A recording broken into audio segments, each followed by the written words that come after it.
नमस्कार, मैं मेघा रानी आप सभी के बीच उपस्थित हूँ श्री लाल शुक्ल जी का उपन्यास राग दरबारी लेकर। मैं आप सभी से निवेदन करती हूँ कि प्लीज़ आप मेरा चैनल सब्सक्राइब करें और ज़्यादा से ज़्यादा लोगों के साथ शेयर करें, क्योंकि ये उपन्यास आप सभी के बीच लाने का मेरा एक ही मकसद है कि जो अपनी पुस्तक नहीं पढ़ पाते हैं परीक्षा के लिए, वो इस वीडियोस के थ्रू इसे सुने और उनके समय की बचत हो और परीक्षा में उनकी मदद हो जाए। तो कृपया आप ऐसे लोगों के साथ शेयर करें जो जिनको भी रागो दरबारी अपने एग्ज़ाम के लिए पढ़ना है। तो चलिए आज हम लोग 22वां अध्याय शुरू करते हैं और पढ़ते हैं। शहर में चाय घर, कमेटी रूम, पुस्तकालय और विधानसभा की जो उपयोगिता है वही देहात में सड़क के किनारे बनी हुई पुलिया की है। यानी लोग वहाँ बैठते हैं और गप लड़ाते हैं।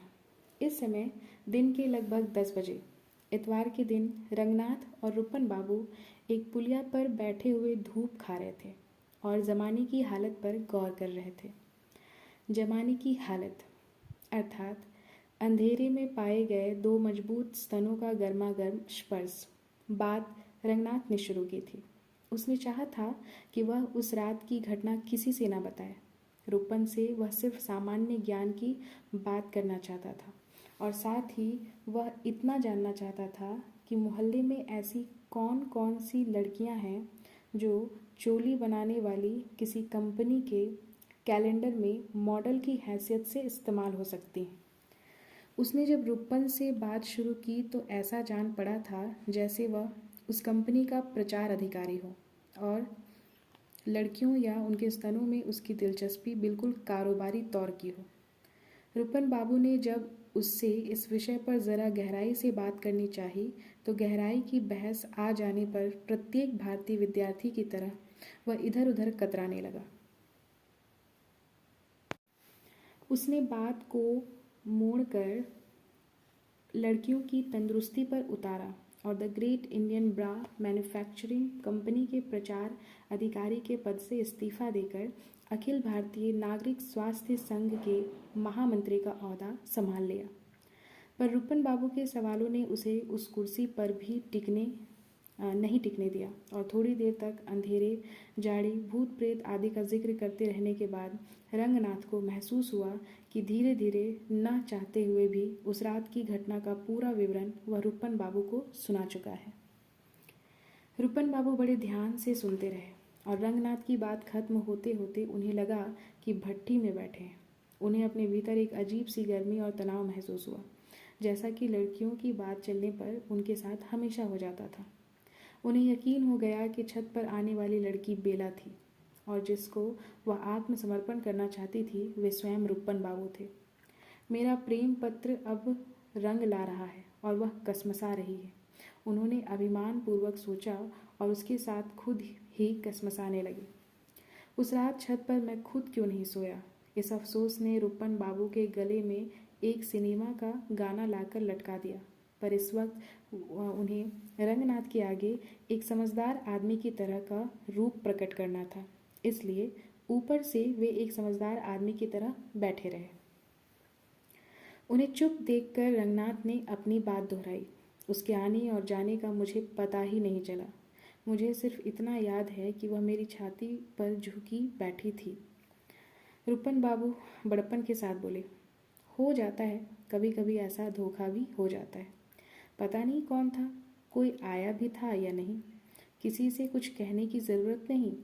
देहाती होशों का मामला, भूत प्रेत की सोचने लगेंगे, किस किस को समझाओगे रंगनाथ दादा। जवाब बंद रखो, हो सकता है सपना देखा हो, सचमुच भी हो सकता है। रंगनाथ को इस व्याख्यान में ऐतराज की दो बातें मालूम थी। एक तो यह कि रुपन बाबू उसके अनुभव को सपने की बात कहकर टाल देना चाहते थे और दूसरी यह कि बार बार वे उस लड़की के लिए पुलिंग का प्रयोग कर रहे थे।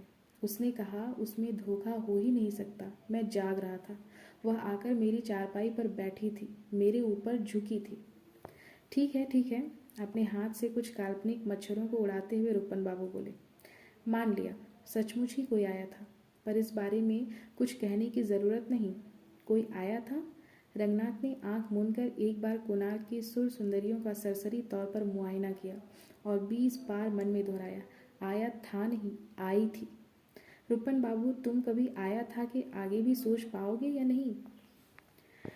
उसके दूसरे दिन बादाम खत्म हो गया था और उसे खरीदने के लिए रंगनाथ को शिवपालगंज का चक्कर लगाना पड़ा। पंसारियों की 2-4 दुकानें थीं, वहाँ उसे आगे लिखी बातें मालूम हुई। बादाम अब कौन बेचे? खाने वाले कहाँ रह गए? बादाम को हजम करना कोई मामूली बात है? उसे पचाने के चक्कर में बड़े बड़े पहलवानों की हवा बंद हो जाती है। फिर बादाम खरीदेगा कौन? गेहूँ चना बादाम के मोल बिक रहा है, वही मिल जाए बड़ी बात है।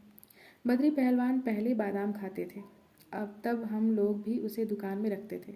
अब वे भी दूध घी के ऊपर चल रहे हैं और उनके छोटे भाई रुपन हैं, वे चियाँ जैसा मुंह लिए चाय बिस्कुट के सहारे जी रहे हैं। अब यहाँ बादाम वादाम नहीं मिलता। सच पूछो तो बादाम का भी अब नाम ही नाम है। बढ़िया कागजी बादाम अब कहाँ आता है? आता है तो शहर का शहर में ही रह जाता है, बाजार में घुसने ही नहीं पाता। नए नए सेठ साहूकार बढ़ रहे हैं, वे पहले ही खरीद कर लड्डू बनवा डालते हैं, मन माना खाते हैं और खाकर हक देते हैं। बादाम कोई ऐसी चीज़ अच्छी चीज़ थोड़ी ही है, पेट को ईंट जैसा बना देता है। उसे बिना मुनक्के के खाना ही ना चाहिए। मुनक्का अच्छी चीज़ है, कमज़ोर कोठे के लिए दस्तावर है और पर तंदुरुस्त आदमी का पेट हल्का रखता है। मुनक्का लोगे? देखो, ये है असली मुनक्का।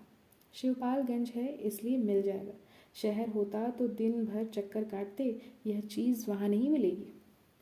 बकरी की लेड़ी जैसा मुनक्का देखते देखते रंगनाथ इसी नतीजे पर पहुँच गया कि गांव में खरीदने के लिए आदर्श पदार्थ सिर्फ वही है जो श्री मैथिली शरण गुप्त ने आज से लगभग 50 साल पहले लटके हुए देखे थे। काशी फल कुष्मांड कहीं हैं, कहीं लौकियाँ लटक रही हैं। सुना था कि शिवपालगंज से 2 मील दूर एक दूसरे गांव में पंसारियों की कुछ दुकानें हैं जहां अच्छा बादाम मिल जाने की संभावना है। रंगनाथ वहीं के लिए चल दिया। रास्ता काफ़ी दूर तक पगडंडी वाला था, पर उस पर जगह जगह बबूल की कांटेदार टहनियाँ रखी थी। खाइयाँ और नालियाँ खुद गई थीं और कहीं कहीं ऊंची मेड़ें बांध दी गई थीं। किसानों की यह भावना कदम कदम पर स्पष्ट हो रही थी कि वे नहीं चाहते कि कोई चिड़िया भी उस रास्ते से निकले। पर आदमी जो आज मंगल ग्रह और चंद्रमा तक राह बनाने के लिए तैयार है, इन विघ्न बाधाओं को कुचल कर कहीं खेतों के बीच से और कहीं नालियों के अंदर से रास्ता निकाल चुका था। एक भलमानुस उधर ही जा रहा था। रंगनाथ उसके पीछे हो लिया। उस आदमी ने उससे पूछा कि तुम किसके लड़के हो? उसने कहा कि वैद्य जी का भांजा हूँ। उस आदमी ने इज्जत के साथ कहा कि मैंने आपका नाम सुना था, आज दर्शन हो गए। सुना है आप बहुत पढ़े लिखे हैं, BA MA हैं। रंगनाथ ने जवाब में कहा कि यह रास्ता बहुत गड़बड़ है, पता नहीं लोगों ने बबूल की ये डाल क्यों गाड़ रखी है। उसने जवाब दिया कि अब कोई किसी को टोकने वाला तो है नहीं, जो चाहता है रास्ते में मेड़ बांध देता है, बबूल गाड़ देता है। रंगनाथ ने कहा, क्यों, गांव पंचायत तो है?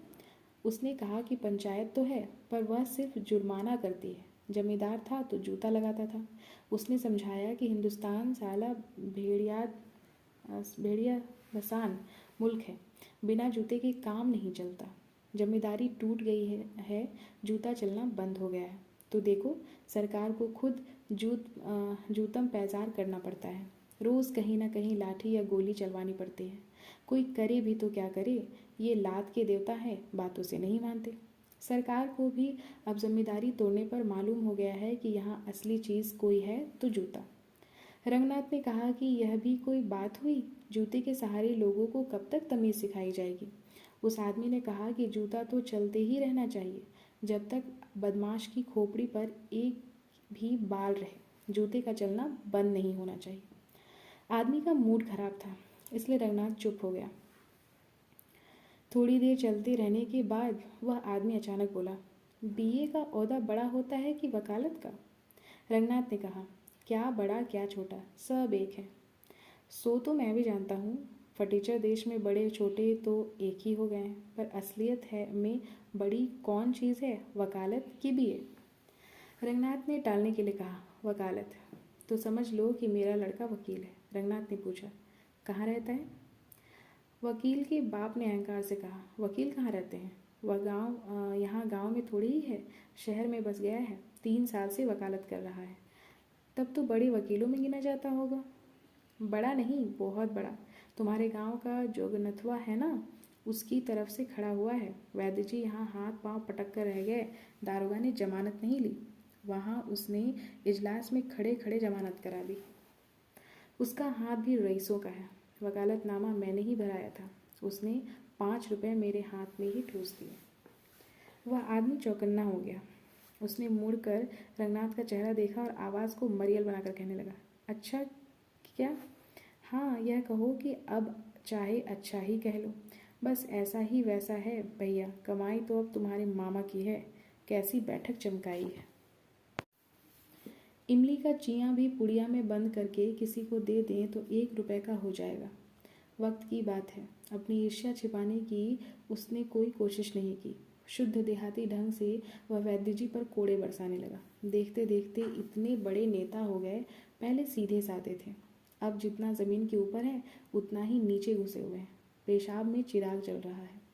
अंत में उसने कहा, पर दारोगा ने जोगनथवा के मामले में उन्हें घास नहीं डाली।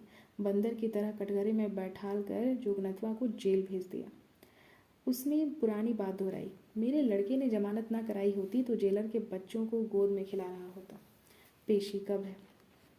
पेशी कब है? जोगनाथ के मुकदमे की। अनारी मजरैट का इजलास का मुकदमा, उसमें तब जब चाहो तभी पेशी लग जाएगी। मेरा लड़का आजकल घर आया है, 2-4 दिन बाद शहर वापस जाएगा, तब किसी दिन पेशी डलवा लेगा। वे लोग जहाँ से निकल रहे थे वहाँ ज़मीन नीची थी और चारों ओर झाड़ झंकाड़ थे। कांसों का जंगल सा फैला हुआ था। घास सूख कर कड़े हो गए थे और पगडंडी पर चलने वालों के जिस्म से टकराते थे। कांसों की फुनगियाँ एक डंडी पगडंडी के आर पार झूल रही थी। उन्हें हटाकर निकल जाने के बजाय रंगनाथ ने उन्हें पकड़ लिया और एक मोटी सी गांठ लगा दी। रास्ता कुछ हद तक साफ हो गया। कुछ आगे कांस के एक दूसरे झाड़ में भी उसने इसी तरह की गांठ लगा दी। वकील का बाप खड़ा होकर रंगनाथ की इस हरकत को देखता रहा। जब कांस की फुनगी एक के पर एक बड़ी सी गांठ लग गई तो उसने पूछा, यह क्या है? क्या? यह गांठ जो लगा दी है? ओह वह गांठ। वह बताने जा रहा था कि यह रास्ते पर कांस को फैलने से रोक देगी, पर वकील के बाप का चेहरा देखकर वह रुक गया। उसे लगता था कि वह किसी भारी रहस्य का पता जानना चाहता है। रंगनाथ ने मन में सोचा, ऐसा चाहते हो तो वही सही। उसने कहा, किसी से कहना नहीं। मामा ने बताया कि रास्ते में कांस का एक जंगल है, वहाँ फुनगी में गांठ लगा देना, हनुमान जी प्रसन्न होते हैं। वकील के बाप ने संशयपूर्वक कहा, पहले कभी नहीं सुना था। मैंने भी नहीं सुना था, लापरवाही से कहकर वह आगे बढ़ा। वकील का बाप अब उसके पीछे हो लिया था और वकालत के बारे में फिर से बातें करने लगा था। MA BA में कुछ नहीं रखा है। पहले हमारे यहाँ एक कविता कही जाती थी कि क्या है देखो, याद नहीं आ रही है। हाँ, आखिर में है कि पास है मिडिल मुलू घास छीली आवे ना। अब उसी को बदलकर कहा जा सकता है कि BA भय पास मुलू घास छीली आवे ना। आजकल MA BA टकासेर बिकते हैं। तुमको तो वकालत पास करना था। वकील बनकर ठाठ से कचहरी में तख्त डालकर बैठते। जिसका मामा गधा हो, ऊपर से वैद्य और फिर नेता, उसे मुकदमे की क्या कमी? रोज़ 10-20 मुकदमे तो तुम्हारे मामा के ही लगे रहते होंगे। रंगनाथ ने इस सलाह के बारे में कोई राय नहीं जाहिर की। बस चलते चलते रुक कर उसने कांसों के झाड़ में तीसरी गांठ लगा दी और कहा, जय हनुमान की। वकील का बाप इस बार खड़ा हो गया था। रंगनाथ के मुंह से हनुमान का नाम निकलते ही उसके हाथ में कांस की एक झाड़ पर पहुंच गए और एक गांठ लगाने में व्यस्त हो गए। रंगनाथ को उसने समझाया, सोचा मैं भी एक गांठ लगा दूं, कुछ टेंट से थोड़ी ही जाता है। रंगनाथ ने गंभीरतापूर्वक जवाब दिया, जय हनुमान की। वकील के बाप ने तत्काल गांठ को प्रणाम करके दोहराया, जय हनुमान की। एक काली कलूटी औरत सिर पर एक गंदी सी पोटली रखे हुए उनके पीछे पीछे आ रही थी। पहले वह काफ़ी दूर थी, पर गांठ लगाने के लिए जब वे रुके तो वह उनके पास पहुंच गई। वह लगभग 45 साल की थी, पर चेहरे से बुढ़ी लगती थी। वैसे चेहरे के नीचे निगाह डालने पर मैदान काफ़ी भरा पूरा नजर आता था। उसके सलूके के 2 बटन खुले थे। पर उसके मुंह के ऊपर मीराबाई की सी तन्मयता थी और निश्चय ही उसे यह एहसास नहीं था कि उसके 2 बटन खुले हुए हैं। यह बटन खुल जाने से उसका कोई नफ़ा नुकसान भी है। रंगनाथ ने पहली निगाह में ही यह प्राकृतिक दृश्य देख लिया और उसके बाद वह वकील के बाप को देखने लगा। पर वकील के बाप ने यह नहीं देखा और वह उसे देख रहा है क्योंकि वह खुद उसी प्राकृतिक दृश्य को देखने में तल्लीन हो गया था जिसे रंगनाथ पहले देखकर छोड़ चुका था। औरत ने बकरी की तरह मिमियाते हुए पूछा, क्या कर रहे हो भैया? रंगनाथ को बोलने की जरूरत नहीं पड़ी। वकील का बाप पहले ही बोल पड़ा, दिखाई नहीं देता, हनुमान जी की गांठ लगा रहे हैं। औरत ने गठरी सिर से उतार कर नीचे रख दी और कहा, हम जनाना है, हमारे लिए कोई मनाही तो नहीं है। भगवान के दरबार में तो सब एक है, क्या मर्दाना क्या जनाना, वकील के बाप ने आत्मविश्वास से कहा, जैसे इस वक्त वह सीधे भगवान का दरबार देखकर लौट रहा हो। औरत ने अपने दोनों हाथ कस के एक झाड़ में खोस दिए और श्रद्धापूर्वक बोली, जय बजरंगबली की। बादाम तो नहीं मिला, पर नाई की एक दुकान पर बैठा हुआ सनीचर मिल गया। चिकित्सा विज्ञान की दुनिया में प्राकृतिक चिकित्सा वाले क्लिनिक की जो हैसियत होती है, नाइयों के जगत में वह हैसियत इस दुकान की थी। यानी दुकान कहीं नहीं थी और सब जगह थी। गर्द भरी कच्ची सड़क के किनारे नीम का एक पेड़ था। उसी के नीचे नाई बोरा बिछाकर बैठा था। उसके आगे एक ईंट गड़ी हुई थी। ईंट के ऊपर सनीचर न बैठा था न खड़ा था, सिर्फ था। नाई उसके पीछे बालों पर मशीन चला रहा था। सिर के किनारे का झाड़ झंकार कट चुका था। सिर के असली हिस्से पर बड़े बड़े बाल इस तरकीब से छोड़ दिए गए थे कि दूर से गोल टोपी की तरह दिखे। संक्षेप में सनीचर अंग्रेजी ढंग से बाल कटा रहा था। उसने रंगनाथ की आवाज़ सुनी और नाई के जोरदार हाथ और मशीन के दबाव के बावजूद सिर को मोड़ा। कनखियों से देखते हुए बोला, शिवपालगंज के सब नाई एक जगह गमी में चले गए हैं, सोचा कि चलकर एक बार यहीं बाल कटवा लिए जाएं। बात कुछ रौब से कही गई थी, जैसे सनीचर हर चौथे दिन बाल कटवाता ही रहता हो। पर सच बात तो यह थी और इसे रंगनाथ भी जान गया था कि बालों के मामले में सनीचर का रवैया बिल्कुल अपने ढंग का था। यानी साल भर तक ना तो वह खुद उन्हें छूता ना किसी को छूने देता, और फिर अचानक किसी दिन वह उन पर एक किनारे से उस तरह चलवाने के लिए बैठ जाता है। रंगनाथ समझ नहीं पाया कि इस हजामत के पीछे कौन सी विचारधारा काम कर रही है। वह चुपचाप खड़ा रहा। नाई ने रंगनाथ को रोका, देखकर बाल काटने बंद कर दिए और सनीचर की खोपड़ी को 2 उंगलियों से ठेल कर कहा, उठो, अब हो गया। सुनते ही वह ईंट के ऊपर एक पांव टेक कर खड़ा हो गया। जेब से एक दुवन्नी निकाल कर उसे नाई को दी और जब नाई ने उसे बिना देखे ही खोटी बताकर वापस लौटा दिया तो बिना किसी प्रतिवाद के उसने एक दूसरी दुवन्नी उसके हाथ में टिका दी और रंगनाथ की ओर आंख मारकर इशारे से बताया कि उसने पहले नाई के साथ मजाक किया था। उसके बाद जैसे कोई सिपह सालार लड़ाई के मैदान में फतह पाकर जिस्म पर दुश्मनों का खून लसेटे हुए अकड़ के साथ वापस लौट रहा हो, अपने बदन पर बालों के लच्छे बिखराए हुए वह रंगनाथ के पास आकर खड़ा हो गया। रंगनाथ उससे 2 हाथ दूर हट गया। सनीचर ने उससे वहां तक आने का कारण पूछा और रंगनाथ ने उसे अपने बादाम संबंधी अनुभव बताया। सनीचर ने कहा, शिवपालगंज के बनिया बक्काल सब मनमाने हो गए, 2 छटाक बादाम तक नहीं रख सकते। फिर जिस पर तरह दिल्ली से हिंदुस्तान की गिरी हुई खाद्य स्थिति के बारे में बार बार आश्वासन मिलता है, उसने बड़प्पन के साथ कहा, पर कोई बात नहीं, कुछ दिनों में सब ठीक हो जाएगा। रंगनाथ को सनीचर की बातचीत में एक नए आत्मविश्वास की झलक दिख पड़ी जो पिछड़े हुए देशों के विकास के लिए बहुत आवश्यक है। उसने सोचा, ऐसे आदमी को प्लानिंग कमीशन में होना चाहिए। तब तक सनीचर की बातचीत 2-4 मिनट आगे पहुंच गई थी। वह कह रहा था, बाबू रंगनाथ, शिवपालगंज अब ठीक होकर रहेगा, इस तरह की मनमानी थोड़ी ही चलेगी। रंगनाथ को लगा कि बात अभी शिवपालगंज की दुकानों पर बादाम के अभाव को ही लेकर हो रही है और शायद सनीचर उसे कुछ ज़्यादा खींच रहा है। पर जब उसने आगे की बात सुनी तो उसे यकीन हो गया कि इन बातों का बादाम से संबंध नहीं है। वे सिर्फ बातें हैं जो हम लोग बिना किसी खास मतलब के एक तरह से यूं ही करते रहते हैं। बाबू रंगनाथ, तुम क्या समझते हो, या शिवपालगंज क्या कहते हैं, उसे पूरा एटम बम है। जब तक नहीं फूटता तब तक नहीं फूटता, सिलिर सिलिर करता रहता है। जब भड़ाक से फूटेगा तब जान पड़ेगा कि ठंडा था या गर्म। उसने एक पुरानी बात दोहराई, घोड़े की लात घोड़ा ही सह सकता है। आज शनिचर की हालत अजीब सी हो रही थी। वह बार बार मुट्ठियाँ भींचता था और मुंह से सिसकारी भरता था।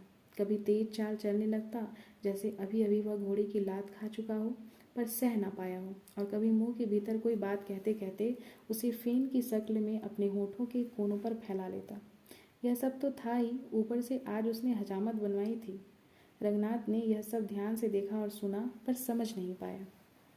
वे आम के एक भारी पेड़ के नीचे से निकले। एक चील बड़े जोर से बोली। सनीचर ने कहा, यह साली भी बिना मतलब टाएं टाएं कर रही है। उसी सांस में उसने दूसरी एक बात कही, रामाधीन बेटा इस बार खुद अखाड़े में उतर रहे हैं। इन दोनों बातों का संबंध रंगनाथ की समझ में नहीं आया। उसने पूछा, किस अखाड़े में? सनीचर ने ताज्जुब के साथ उसे देखा और जवाब देने से कतरा गया। फिर देह पर गिरे हुए बालों को हवा में बिखेरता हुआ बोला, होगा, उसका भी इलाज होगा, देखते जाओ, एटम बम फूटने दो।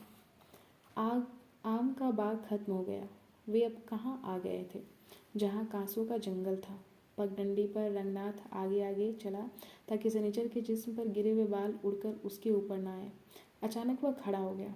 कांस के झाड़ों पर उन्हें एक अनोखा दृश्य दिखाई दिया। रास्ते के किनारे किनारे लगभग 100 गज तक कांसों की फुनगियों पर गांठें बंधी थी, जैसे कठपुतली के खेल में सिपाही लोग पूरे स्टेज पर मुरैठा बांधकर तने खड़े हों। एक आदमी कांसों की फुनगी पर एक नई गांठ लगा रहा था। सनीचर ने सांड की तरह हुंकार कर कहा, अबे ओ खड़ूस, क्या कर रहा है? वह रंगनाथ से कहने लगा, देखा इन गंवारों को, सारा जंगल का जंगल खराब किए डाल रहे हैं। पता नहीं किस साले ने ये गांठें लगा दी हैं। रंगनाथ चौंक कर सनीचर का मुंह देखने लगा। उसके मुंह से आज गालियां कुछ ज़्यादा तेज रफ्तार से निकल रही थी। उसने पूछा, इन गांठों से किसी का कोई नुकसान है क्या? है क्यों नहीं, मालूम है यह सब जमीन शिवपालगंज गांव सभा की है। वह रोब के साथ बोला। समझे बाबू रंगनाथ?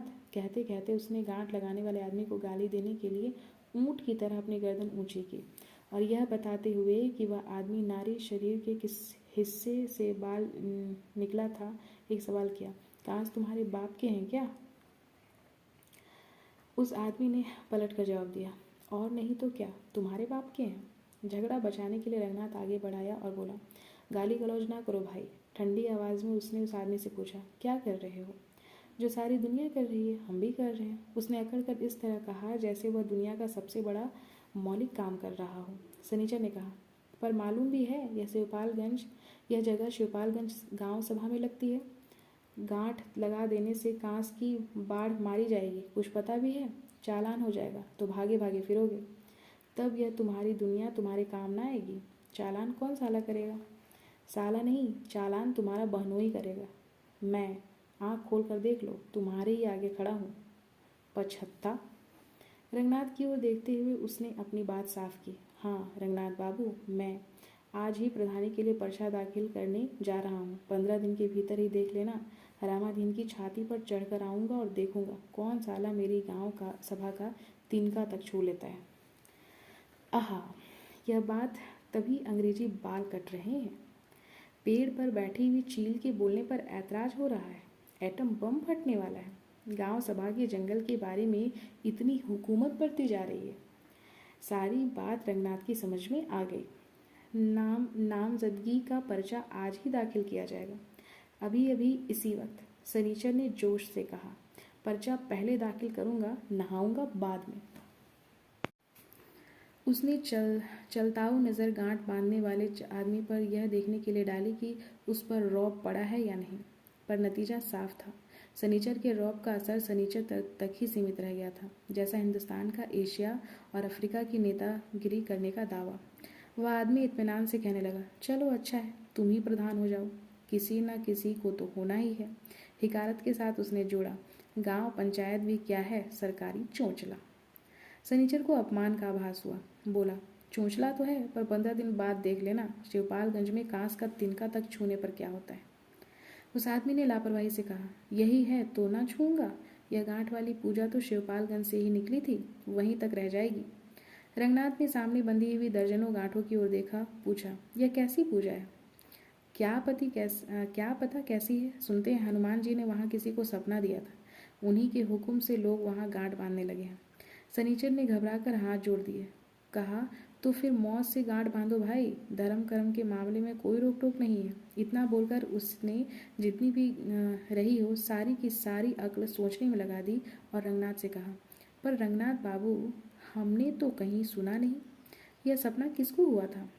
मैं जब आया था यहाँ पर कोई गांठ नहीं थी। रंगनाथ ने कहा, मैं कुछ नहीं जानता। मुझसे तो मामा ने कहा था कि उधर जाना तो एक गांठ कांस की फुनगी पर लगा देना। मैंने लगा दी। यह हनुमान जी की गांठ है, मामा बताते थे। सुनते ही शनिचर की अक्ल पर हनुमान जी चढ़ गए। बिना दुम के बंदर की तरह छलांग लगाकर वह कांस के एक ऊंचे झाड़ के पास पहुंचा और उसमें गांठ बांधने लगा। उस दौरान उसने कई बार जय बजरंगबली का नारा लगाया, रामाधीन को कई एक गालियां सुनाई और उपसंहार में कहा, सच्चे का बोलबाला है, दुश्मन का मुंह काला है। रंगनाथ ने जोड़ा, राम नाम सत्य है, सत्य बोलो मुक्ति है। शनिचर ने नहीं सुना, सुनता तो ऐतराज करता। हालांकि धार्मिक हिसाब से यह बात बड़ी पक्की है और राम नाम से संबंधित होने के कारण किसी भी मौके पर कही जा सकती है। शनिचर ने गांठ बांधकर एक बार फिर हनुमान जी का नाम लिया और अपने पीछे अंडरवियर पर दोनों हाथ पोंछते हुए वहाँ पर दुम नहीं है इस कमी पर ध्यान न देकर तेजी से आगे बढ़ने लगा। रंगनाथ के दिमाग पर शांति और आत्मगौरव की एक छाया धीरे धीरे उतरी। बिना समझे बूझे आज उसने नए संप्रदाय का प्रवर्तन कर दिया था, जिसका दर्शन पुराण कर्मकांड कुल मिलाकर इतना था कि कांस की फुनगी पर एक गांठ लगा दी जाए।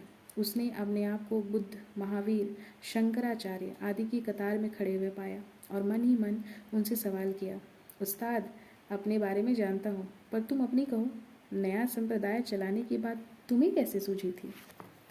इसी के साथ ये अध्याय यहीं पर समाप्त होता है। फिर मिलूंगी अगले अध्याय के साथ।